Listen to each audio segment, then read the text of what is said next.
नमस्कार, नियमित कार्यक्रम 6 प्रश्नमा यहाँलाई स्वागत छ। म राजीव खत्री।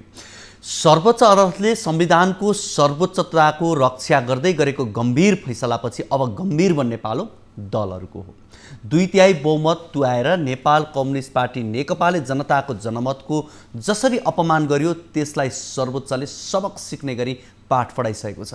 त्यही भएर अब गल्ती गर्ने ठाउँ रहेनछ भन्ने हिक्का राख्न दलहरूले जरुरी छ। नेपाली जनता विगत 70 वर्षदेखि समृद्धि र सुखदको भविष्यको कामनामा प्रतीक्षारत छन्। तर नेपाली जनताले राजनीतिक दलहरू र दरबारको धोखागढीले कहिले पनि त्यो सपनाको यात्रामा तैरिन समेत पाएका छैनन्। नेकपा विभाजित बनेपछि सरकार बनाउने सुविधाजनक बहुमत यति बेला कसैसँग छैन। यति बेला अब यस पछाडिको सरकार कसरी बनाउने, कसरी अगाडि बढ्ने भन्ने अहम प्रश्न यति बेला उठेको छ। यो लगायत हामी समसामयिक राजनीतिक विषयमा रहेर आज कुराकानी गर्दैछौँ। हामीसँग हुनुहुन्छ नेकपाका नेता केशव बडाल। केशवजी, यहाँलाई स्वागत छ। धन्यवाद छ राज। आराम हुनुहुन्छ? ठिकै छ। सर्वोच्चको पछिल्लो फैसलालाई यहाँले कसरी लिनुभएको छ? कति सहज, कति असहज? होइन, यो वर्तमान संविधानको निर्माताभित्रको पनि मैले अहम नमानिदिनु होला। 601 जना संविधान सभा सदस्यमध्ये 15 जना सक्रियभित्र यो केशव बडाल पनि हो। त्यसले गर्दाखेरि चाहिँ संविधानको अन्तिम व्याख्याता भनेको सर्वोच्च अदालत हो र उसले निष्कर्ष जुन निकालेको छ, सर्वोच्चले निकालेको छ, त्यसलाई स्वीकार्ने बाहेक यसको विकल्प छैन।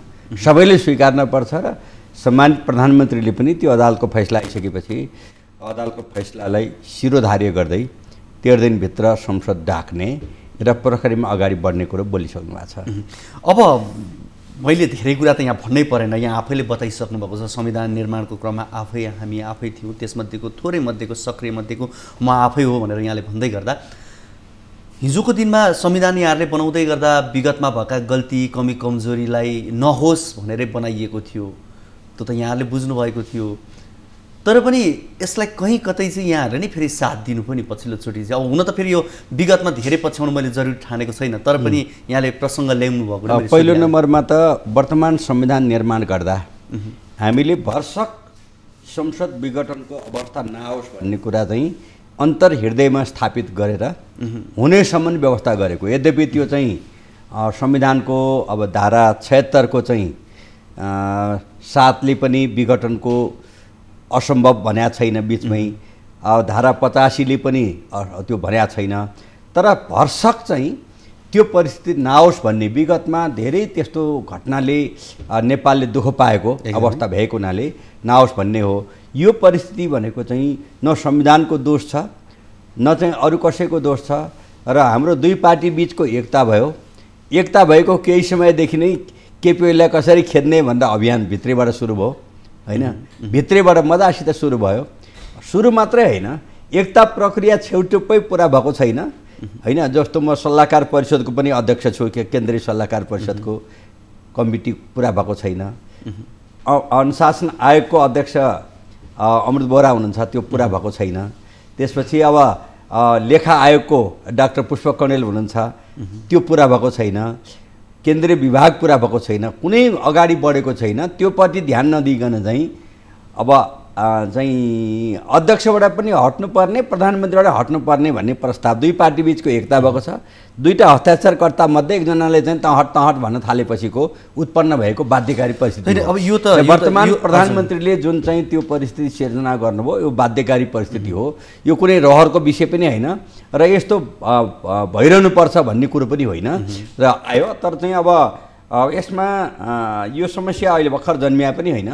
2076 कार्तिक पहिलो हप्तादेखि लिएर चाहिँ राष्ट्रपतिमाथि महाभियोग लगाउने नेपालको इतिहासमा एकजना महिला प्रथम व्यक्ति हुनुहुन्छ र उहाँ चाहिँ कुनै अचानक आएको यहाँ बाहिर सडकमा लाग्या जस्तो चाहिँ अब भुलुक्क आएको होइन होइन। तपाईँलाई थाहा नै छ होइन।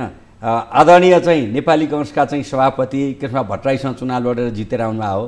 त्यसपछि आदरणीय प्रथम नेपालको बौद्धल आइसकेपछिको प्रथम अब सभामुख दमननाथ ढुङ्गानाजीसँग चुनाव लडेर जितेर आउनुभएको विद्या भण्डारी हो र त्यो व्यक्तित्वलाई अब चाहिँ अनेक ढङ्गले महाभियोग लगाउने, किन दोष नगरिकन महाभियोग लगाउने जस्ता खालका कुरा पनि बजारमा उहाँहरूले ल्याउनु भयो।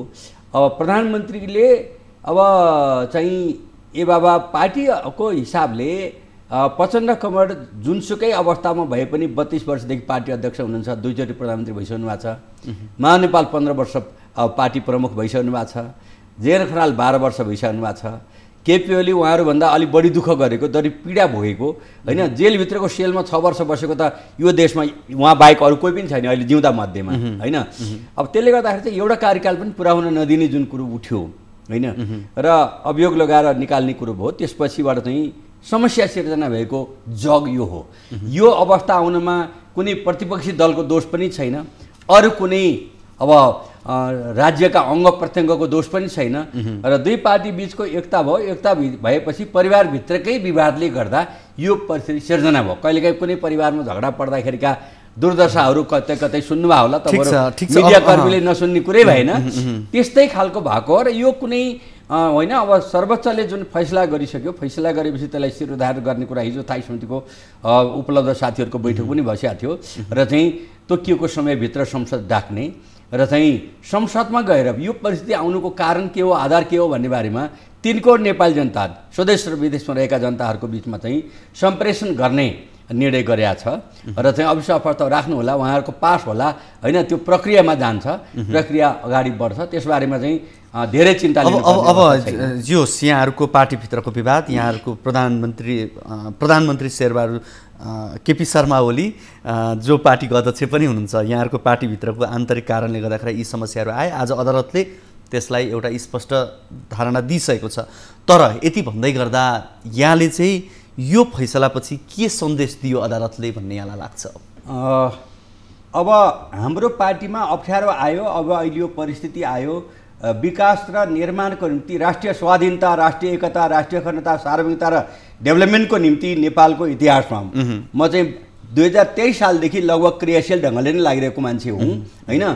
र केपी ओलीको यस्तो भिजनरी मान्छे थिएन, तर उहाँलाई अब हटाउन खोजिएको छ। यो दुःख लाग्नु एउटा कुरो हो, हटाउनु कोसिस भइरहेको छ। अविश्वास प्रस्ताव पास भयो भने उहाँले बिदाउनु पर्ला, तर अब सर्वोच्चले जुन फैसला गर्यो यसले चाहिँ के हो भने आउँदा दिनमा यसबारेमा संविधानले जुन चाहिँ 2 वर्षमा अविश्वास प्रस्ताव राख्न नपाउने त किटानी हामीले लेखेकै थियौँ होइन। अब के क्लियर कट भयो भने अब चाहिँ अब त्यो अवस्थालाई व्याख्यात्मक ढङ्गले सर्वोच्चले निर्णय गरेको छ। आउँदा दिनको निम्ति यसले सहज बनाएको छ र सर्वोच्च अदालतको त्यो निर्णयलाई म धन्यवाद पनि दिन चाहन्छु।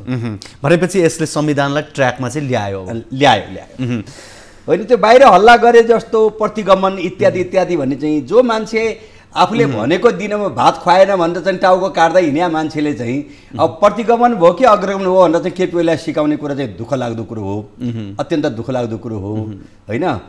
तर के छ भने बाहिर हल्ला गरेको जस्तो केपी ओलीले संसद अब आम जनताको बिचमा चाहिँ जनताको अदालतबाट फैसला लिन खोज्नु भएको थियो होइन, वैशाख 17-27 को। अब के भयो भने संसदको फैसला मा आयो, अलि साङ्गो प्रधानमन्त्री केपी शर्मा ओलीले कुनै संविधानका धारालाई निर्मम तरिकाले प्रहार गर्नुभएको थिएन, एउटा नभएका कुरा मात्रै गर्नुभयो भन्ने कुरा मात्रै हो। नभएको संविधानमा नभएका हुँदै नभएको पनि होइन, टेक्ने ठाउँ चाहिँ अब अदालतले यदि चाहेको भए परिस्थिति बाध्यता पनि भयो होला। के छ भने धारा 85 मा जसरी तपाईँले 753 वटा स्थानीय सरकार छ नि त, 7 वटा प्रदेश सरकार छ नि त, स्थानीय सरकारलाई 5 वर्ष भनेर तोक्यो। यदि कुनै हालतमा यो परिस्थिति आउँदैन भनेको भए धारा 85 मा चाहिँ होइन हाम्रो प्रतिसभाको कार्यकाल 5 वर्ष हुनेछ भनेर लेख्थ्यो नि त, अगावै विघटन भएको अवस्था बाहेक भन्ने शब्द किन राखियो?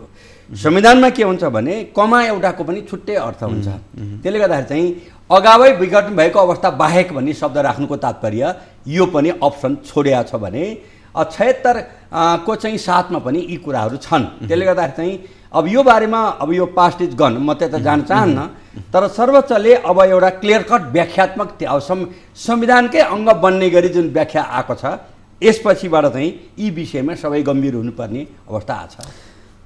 अब सर्वोच्चको फैसला पछाडि सरकार प्रमुख र राष्ट्रपति समक्ष चाहिँ एउटा नैतिक प्रश्न खडा भयो भनेर सबैले भन्दै गर्दा इतिहासले कसरी लिएला यो उहाँहरूलाई? अब इतिहासले चाहिँ यो देशमा हेर्नुहोस्, यो देशमा पृथ्वीनारायण शाहले राष्ट्रिय एकीकरण गर्नुभयो, बहुत म सम्मान गर्छु।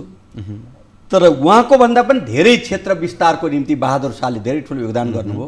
बहादुर शाहलाई कसरी चाहिँ दण्डित गरियो, अत्याचार गरियो, भीममल्ललाई कसरी दण्डित गरियो र भीमसेन थापालाई कसरी चाहिँ अन्तिम अवस्थामा कसरी चाहिँ अब भीमसेन थापा यदि त्यतिखेर नभएको भए नेपाल रहँदैन थियो भन्ने त्यतिखेरको चाहिँ होइन धेरै विश्लेषकहरूले भनेका छन्। यो फेरि भीमसेन थापाको बारेमा सन् 1814 उताको भीमसेन थापा भने होइन है, मैले 14 यताको भीमसेन थापा म भन्दैछु होइन। तर भीमसेन थापालाई त्यसरी गरियो। त्यसले गर्दा चाहिँ इतिहासले आज नगर्ला, आज सडकमा अनेक नारा लागेका छन्। इतिहासको कालखण्डमा केपी ओलीको प्रधानमन्त्रीत्व कालमा राष्ट्रिय स्वाधीनता, राष्ट्रिय एकता, राष्ट्रिय समृद्धि, राष्ट्रिय स्वाभिमान र सम्पूर्ण नेपाल जनता बिचको एकतालाई बलियो बनाउनुको निम्ति होइन जातीय राज्यमा चाहिँ जान खोजेकोलाई राष्ट्रिय राज्यको रूपमा चाहिँ देशलाई अगाडि बढाउने कुरामा र डेभलपमेन्टका तमाम क्षेत्रमा तपाईँ भन्नुहोस् न, एउटा म उदाहरण दिन्छु, तपाईँले सुन्नु पनि भएको छैन। 25 वर्ष पहिले मेरै संयोजनामा संसदले चाहिँ संसद भवन निर्माण गर्ने उपसमिति बनाएको थियो। शिवराज गौतम बितेर जानुभयो, हामी 3 जनाको सदस्य थियो, अर्को 1 जना साथी हुनुहुन्थ्यो होइन। त्यो चाहिँ त्यही सिंहदरबारको उत्तरपट्टि सारा काठमाडौँमा खोज्यौँ, नजिक पुनः जग्गा पाइएन। हाम्रो चाहिँ के छ भने राज्य गरिब छ, जनता मात्रै धनी छन् कि पाइएन। अनि त्यही सिंहदरबारको उत्तरपट्टि भएको चाहिँ अब 150 देखि 170 रुपैयाँ जग्गा छ र त्यहाँ चाहिँ संसद भवन बनाउनुपर्छ भन्यौँ होइन। लोकतन्त्र आइसकेपछि म कुरा गर्दैछु 25 वर्ष पहिले मेरै संहिता बनेको समिति त्यो बनेको थिएन। बनाउनु पर्छ भनेर मैले बार त्यहाँ जो नेतृत्वमा आउँछ त्यसलाई घचघच्याउने काम चाहिँ मैले गरिरहेको थिएँ। तर 25 वर्षपछि केपी ओली आएपछि नै त्यसको शिलान्यास भयो र अहिले युद्ध स्तरमा काम भएको छ। तपाईँ गएर एकचोटि हेर्नुहोस्, तपाईँहरू मिडिया कर्मीले सबै एकचोटि देखाइदिने म अनुरोध पनि गर्छु तपाईँहरूलाई। तपाईँलाई हुन्छ त्यो चाहिँ अब जुन ठाउँ भनेको थियो त्यसलाई रोक्ने काम चाहिँ कसले भन्दाखेरि म नाउँ त लिउँ कि नलिउँ होइन। नेपाली काङ्ग्रेसका 1 जना वरिष्ठ नेता र तत्कालीन एमालेका चाहिँ नेता अहिले सडकमा हुनुहुन्छ, उहाँहरू विरोधमा हुनुहुन्छ। उहाँहरूले चाहिँ कहाँ फराकिलो ठाउँ चाहिन्छ भित्र बनाउनु हुँदैन भने हुनाले 25 रोकियो र 16 करोड भाडामा चाहिँ बानेश्वरमा संसद भवन बसिया छ। त्यसले गर्दा चाहिँ लोकतन्त्रमा संसद भवन पनि बनाउन चासो नदिनेहरू केपी ओलीको विरोध गर्न जुन तल्लिने भएका छन्, यो दुःखद कुरा हो।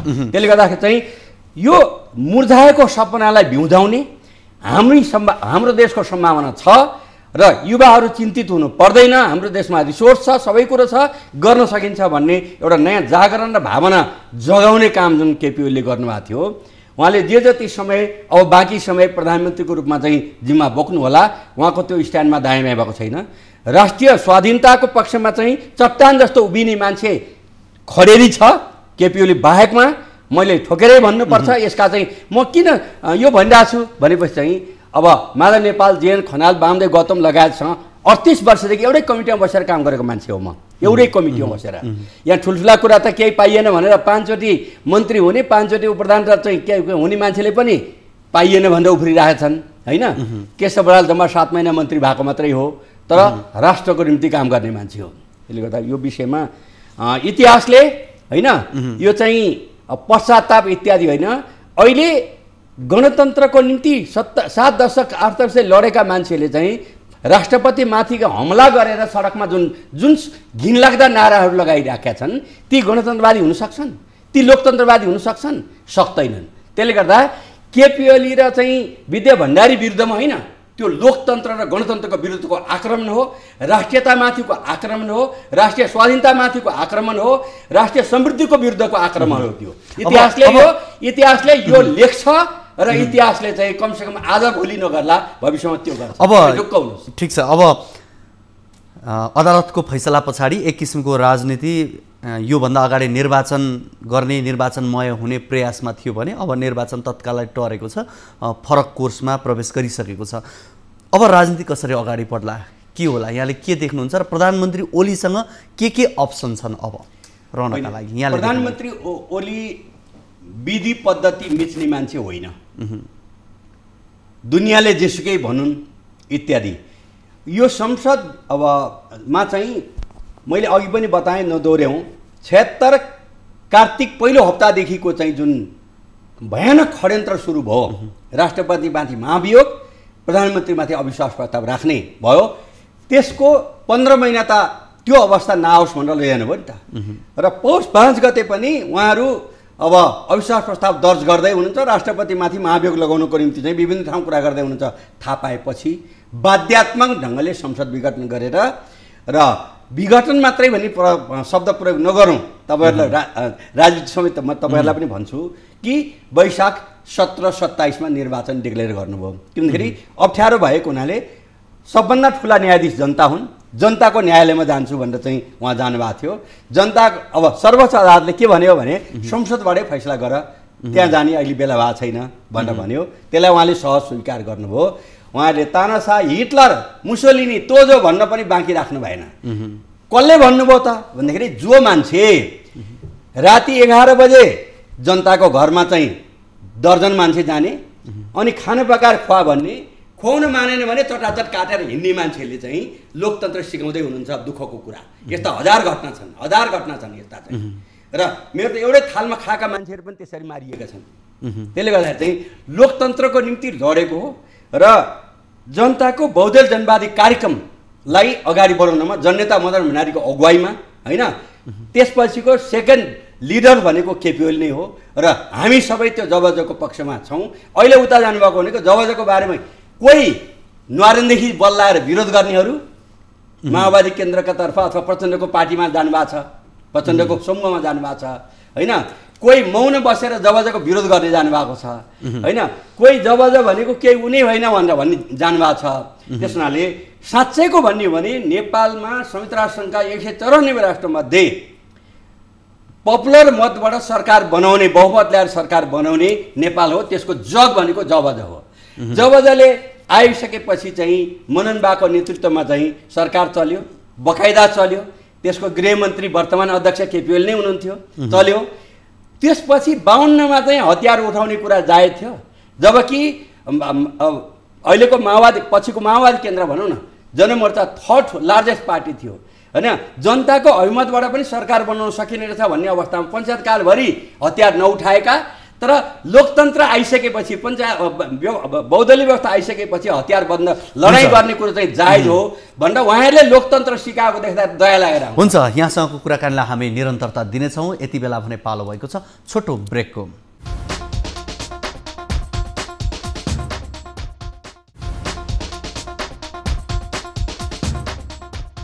छ प्रश्नमा यहाँहरूलाई पुनः स्वागत छ। आज हामी समसामयिक राजनीतिक विषयमा रहेर कुराकानी गरिरहेका छौँ। हामीसँग हुनुहुन्छ नेकपा ओली समूह भनौँ, अझ ओली समूहका नेता केशव बडाल। म नेकपाको नेता हो, व्यक्तिको नाम लिएर समूह भन्न आवश्यक छैन।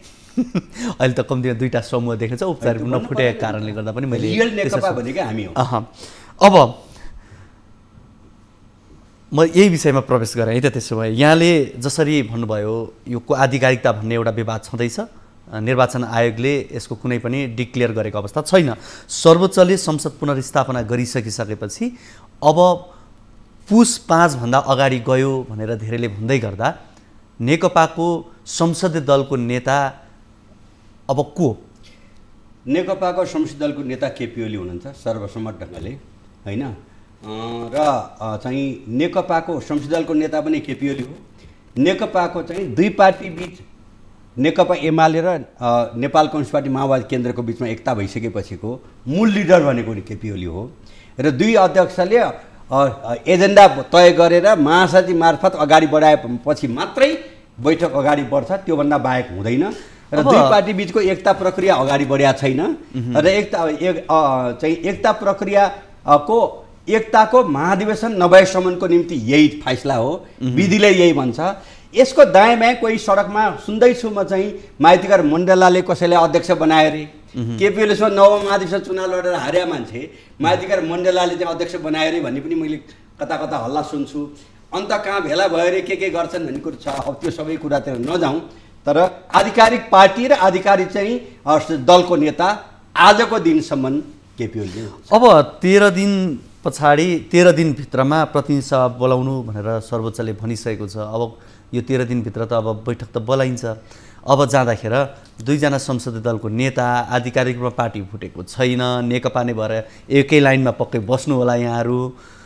अनि संसदीय दलको नेता चाहिँ 2 जना लिएर जाने हुनुभयो। अब लोकतन्त्रलाई उपहास बनाउने साथीहरूले के गर्दै हुनुहुन्छ भन्ने सुन्छु। लोकतन्त्रको बहाना बनाउने अनि त्यसपछि लोकतन्त्रको निम्ति जीवनभर समर्पित भएको मान्छेलाई चाहिँ अलोकतान्त्रिक भनेर प्रचार गर्नुभएको छ। अब देखिन्छ त्यो सबै र को लोकतान्त्रिक को अलोकतान्त्रिक भन्ने पनि देखिन्छ। र हिजो हाम्रो पार्टीको आदरणीय अध्यक्ष विधिवत रूपमा नव महाधिवेशनले निर्वाचित गरेको अध्यक्ष केपी ओली हुनुहुन्छ हैन।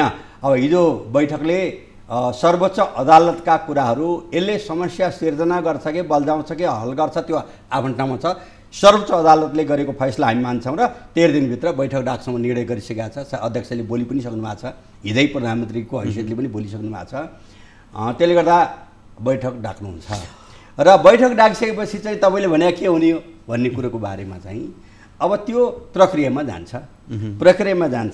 उहाँहरूले चाहिँ दलको नेता चाहिँ फेर्न कोसिस गर्नु होला हैन। हिजो बस्नुभयो रे फेर्नु भएको छैन रे भन्ने हल्ला सुनेको छु कताबाटतिर चाहिँ अन्तै बसेर हैन।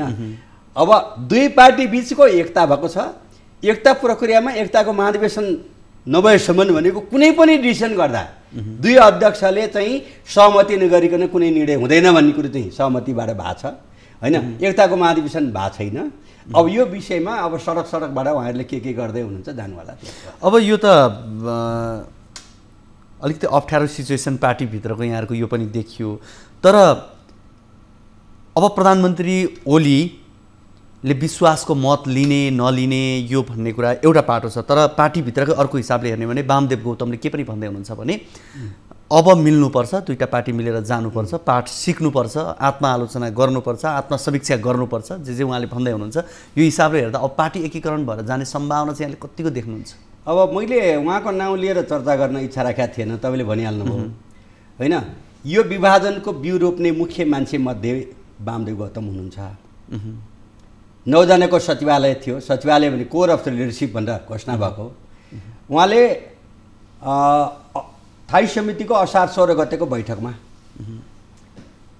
प्रचण्ड कमरेडले अध्यक्ष र प्रधानमन्त्री दुईटाबाट हट्नुपर्छ तपाईँ भनेर असाध्यै त्यो अशिष्ट र अमर्यादित भाषामा भन्नुभयो। त्यही भाषामा माधव नेपाल, जेएन खनाल अनि त्यसपछि चाहिँ वामदेवले नि बोल्नुभयो। वामदेवले त्यो नबोलेर बसेको भए, त्यो हदमा नगएको भए हैन, प्रचण्डजीले चाहिँ यो बवन्डर मचाउने चाहिँ आँट आउँथेन। किनकि सचिवालयमा वामदेव उता लागेपछि बहुमत भयो भनेपछि विभाजनको जग त्यो दिन रोपियो। अनि अर्को जग छ कार्तिक 28 गते 19 पृष्ठको अभियोग पत्र प्रचण्ड कमरेडले चाहिँ हैन दर्ज गर्नुभयो। त्यसमा मेरो भूमिका छैन भनेको भए पनि उहाँहरू त्यो अगाडि बढ्नुहुन्थेन। भनेपछि विभाजनको निम्ति निर्णायक भूमिका भने कस्तो हुन्छ भने हेर्नुहोस्, तपाईँहरूले त्यो पत्रकार हो, पत्रकार भनेको चाहिँ इतिहास लेख्ने मान्छेहरू पनि हो हैन। महाकालीको बारेमा चाहिँ म बसेको भन्दा ठिक्क पछाडि असल साक्य हुनुहुन्थ्यो। ड्र भयो भोटिङमा। मैले उहाँलाई भने तपाईँभन्दा पावरफुल यो पार्टीमा अब कोही पनि छैन, महासचिव नेपाल पनि हुनुहुन्न, कोही पनि छैन, तपाईँले जता भोट हाल्नुहुन्छ निर्णय भइहाल्छ भने उहाँले मान्नु भएन। उहाँले मानेको भए जे निर्णय हुन्थ्यो भन्दाखेरि चाहिँ अहिले के भयो भने सचिवालयका 9 मध्ये वामदेव जता लाग्छ त्यतै बहुमत हुने स्थिति थियो। उहाँले त्यो चाहिँ आधै हट्नुपर्छ अध्यक्ष प्रधानमन्त्रीबाट भन्ने नभनेर र अभियोग पत्रलाई मेरो पनि त्यसमा सहमति छ नभनेको भए यो बिन्दु आउँदैन थियो। त्यसले गर्दा वामदेवजीले एकताको निम्ति चाहिँ अहिले जुन कुरा गर्नुहुन्छ पहिलो आत्मालोचना उहाँ आफूले मैले गर्दा यो पार्टी विभाजन भयो हो भनेर उहाँले सार्वजनिक 3 करोड जनताको बिचमा भन्नुपर्छ। अनि मात्रै उहाँको कुरा सुन्न योग्य हुन्छ। त्योभन्दा पहिले उहाँको कुरा सुन्न योग्य छैन भन्ने मलाई लागेको छ है। मेरो व्यक्तिगत कुरा हो। भनेपछि मेरो व्यक्तिगत कुरा है फेरि। भनेपछि पार्टी एकीकरण भएर अगाडि जाने सम्भावना यहाँले देख्नुहुन्न? नदेख्ने होइन, तपाईँले सोध्नु भएको कुरामा मैले जवाब दिएँ। वामदेवले एकताको प्रयत्न गर्नुहुन्छ भनेपछि विभाजनको आधा, किन उहाँले चाहिँ मलाई उपाध्यक्ष चाहिन्छ भन्नु पार्टी विधान एकीकरण गर्नुपर्छ भन्ने त उहाँ नै हो। पढ्नुहोस् न कहिले के भन्नुभयो होइन, जानु पर्यो नि त यही सन्दर्भमा। मलाई उपाध्यक्ष चाहियो भनेपछि दुई पार्टी बीचको एकता भएपछिको विधान फेर्न लगाउनु भयो। पोहोर साल भाद्रमा फेरियो, केन्द्रीय कमिटी त्यसलाई अनुमोदन गरेर उपाध्यक्ष भयो। उहाँले अब अप्पर हाउसको मान्छे पनि प्रधानमन्त्री बन्न पाउनुपर्छ, संविधान फेर्नु पर्यो भन्नुभयो। मैले थाइसको बैठकमा योभन्दा लज्जाजनक कुरो यो धरतीमा केही पनि हुँदैन। एउटा मान्छेलाई स्थापित गर्नको निम्ति अप्पर हाउसबाट प्रधानमन्त्री बनाउने कुरा भनेको यो संविधान विरोधी कुरा हो। त्यस हुनाले यी चिजहरू गर्नुहुन्न भने चाहिँ त्यो च्याप्टर क्लोज भयो। त्यसले गर्दाखेरि चाहिँ प्रश्न के हो भने को मान्छे के गरिराखेको छ भन्ने कुराले निर्णायक भूमिका निभाउँछ। उहाँ ठिकसित उभिया भए प्रचण्डजीले आँटै गर्नुहुन्थेन होइन, आँट गर्नुहुन्थेन। माधवजीले त पार्टी फोड्नलाई ज्यानै फाल्नुभयो, उहाँको नामै नलिउँ अहिले। तर वामदेव त्यसरी नजाने बित्तिकै प्रचण्डजीले यो अभियान लाग्नुहुन्थेन। लिडर त प्रचण्डजी हो नि त। अहिले साँच्चै भन्नु भने त माधव नेपालजीहरू त माओवादी केन्द्रमा जानुभयो नि त। अहिले माओवादी केन्द्रमा जानुभयो। त्यो मेची महाकाली तराई तलका चाहिँ म त सबैतिर साबिक 3915 गाविस मध्ये 2637 गाविसको कार्यक्रममा गएको मान्छे थोरै होला नि नेपालमा होइन। त्यसले गर्दाखेरि चाहिँ तल त्यस्तै छ। त्यस हुनाले अब माधवजी र जेएनजी चाहिँ माओवादी हिजोको माओवादी केन्द्रमा जानुभयो होइन। तर आदरणीय प्रचण्ड कमरेड जो अध्यक्ष हुनुहुन्छ, हामीले निकालेका छैनौँ हुनुहुन्छ, तर उहाँले यो आँट गर्ने माधव नेपाल र जेएन खनालको ढाडमा टेकेर केपी ओलीको टाउकोमा हान्ने जुन कार्यक्रम बनाउनु भयो, वामदेव ठिकसित उभिएको भए यो आँट गर्नुहुन्थेन। त्यस हुनाले वामदेवले त्यो त्रुटिको आत्मालोचना गर्नुहोस् अनि तपाईँ एकताको साँच्चै हो रहेछ भनेर त्यसपछि सल्लाह हुन्छ। अबको थोरै कुरा गरौँ है त। अब प्रधानमन्त्रीले राजीनामा दिने भन्ने कुरा पनि राजीनामा दिनुपर्छ भन्ने एक तबकाका छन्, अर्को तबकाले अब होइन प्रधानमन्त्रीले संसद नै फेस गरेर अगाडि जानुपर्छ भन्ने पनि छन्। यो बिचमा प्रधानमन्त्रीले कसरी अगाडि बढ्नुपर्छ, कसरी जानु पर्ला? बडो राम्रो प्रश्न सोध्नुभयो। योभन्दा पहिले केपी ओली प्रधानमन्त्री हुनुहुन्थ्यो होइन, संविधान भर्खर आएको थियो। संविधान रोक्नको निम्ति चाहिँ अब कतिपय मित्र राष्ट्रबाट दूतहरू आएको थिए। त्यसमा दह्रो चट्टानी अडान लिएर चाहिँ संविधान निर्माण गर्ने कुराको साँच्चै भनौँ भने प्रधानमन्त्री सुशील कोइराला हुनुहुन्थ्यो। उहाँ मेरो अत्यन्त आदरणीय व्यक्तित्व पनि हो, तर उहाँको एउटा सीमा थियो। त चट्टानी अडान लिएर अगाडि बढ्नुभयो र म त्यतिखेर भन्छु शेरबहादुर देउवा चट्टानी अडानमै रहनुभयो। त्यति डर अरू थिएनन् नेपाली काङ्ग्रेसमा पनि होइन। कृष्णलाको पनि भूमिका रह्यो, विजय गजदारको पनि भूमिका रह्यो र केपी ओलीले त्यसलाई डरोसित भूमिका निभाएको हुनाले संविधान आयो। नत्र संविधान रोक्ने कि 2 महिना रोकेर के होला र भन्दा बहुत पोर्टफोलियोमा भएका मान्छेहरू, मेरा मित्र विभिन्न पार्टीमा भएका मान्छेहरूले र थिए। त्यसरी संविधान आयो। संविधान आइसकेपछि नाकाबन्दी भयो। नाकाबन्दीको बेलामा केपी ओली प्रधानमन्त्री हुनुहुन्थ्यो, चट्टानी अडान लिनुभयो। त्यसपछि राजा महेन्द्रले पनि आँट गरेर बाँकी रहेको चाइनासँगको 1408 किलोमिटर चाहिँ सिमाना जोडिएको छ। व्यापार पारमान सन्धि भएको थियो नि त्यही बेलामा भयो। त्यसपछि चाहिँ आदरणीय अर्का अध्यक्ष प्रचण्ड कमरेडले छानेका 9वटा मन्त्रालय उहाँकै पार्टीका मान्छे हुनुहुन्थ्यो, त्यतिखेर पार्टी एकता भएको थिएन, त्यसको अविश्वास प्रस्ताव राख्नुभयो र होइन निष्कासन गर्नुभयो। अहिले पनि यो विरोध गर्नुपर्ने बाध्यकारी के त भन्दाखेरि चुच्चे नक्सा हो नि त। किनभने केपी ओलीको लिडरसिपमा यो देशका सबै राजनीतिक दलले सर्वसम्मतिबाट 58 वर्षदेखि गुमेको भूभागलाई नेपालको नक्सामा सामेल गरेर संसदबाट पास गरेर अगाडि बढाउने कुरो भएपछि उहाँलाई ननिकाली नहुने बिन्दुमा उहाँहरू पुग्नु भएको छ। भनेपछि यस्तो स्थितिमा अब केपीले अब के गर्ने भन्ने विषयमा चाहिँ अब सर्वोच्च अदालतको कुरो मान्ने कुरो हिजै उहाँले डिक्लेयर गरिसक्नु भएको छ। अगाडि बढ्ने हाउस डाक्नुहुन्छ र हाउस डाक्नुहुन्छ, फेस गर्नुहुन्छ र यो सबै परिस्थितिको बारेमा फेरिस त नेपाली जनता तिनको नेपाली जनताले इतिहासमा होइन कसले के गरेको छ भने देखिने गरी उहाँले बताउनुहुन्छ। अविश्वास प्रस्ताव आउला, फेस गर्नुहुन्छ। पास भयो भने उहाँ बिदा हुनुहुन्छ। अविश्वास प्रस्ताव पास भयो भने, पास भएन भने निरन्तर अगाडि बढ्नुहुन्छ। यो राष्ट्रलाई समृद्ध नेपाल, सुखी नेपाली बनाउने उहाँको जुन अठोट छ त्यसमा चाहिँ अगाडि बढ्नुहुन्छ। उहाँले सहज तरिकाले बाटो छोडिदिनु भएको भए सहज तरिकाले जान्थ्यो। यसरी हेर्दा त राजनीति झन् गाँठो पर्ने देखियो नि। सहज भने के? सहज भने भाग्नु पर्थ्यो। एउटा राजनीतिक मान्छे अपराधपूर्ण गतिविधिलाई सरेन्डर गर्छ, कहीँ देशद्रोही गतिविधिलाई सरेन्डर गर्छ, अन्यायपूर्ण गतिविधिलाई सरेन्डर गर्छ? गर्दैन, मर्छ त दृढता उभिन्छ। हस्, यहाँको यो महत्त्वपूर्ण समय र संवादको लागि यहाँलाई धेरै धेरै धन्यवाद राजीवजी र सम्पूर्ण चाहिँ न्युज 24 परिवारलाई सिङ्गै पार्टीको तर्फबाट चाहिँ हार्दिक धन्यवाद छ। दर्शकवृन्द, हामीले कुराकानी गऱ्यौँ नेकपाका नेता केशव बडालसँग। आजको कार्यक्रमको निर्धारित समय सकिसकेको छ। भोलिको कार्यक्रममा हामी नयाँ अतिथि र नयाँ विषयसँग रहेर कुराकानी गर्न आउने नै छौँ। तबसम्मको लागि बिदा दिनुहोस्। हवस् त, नमस्ते।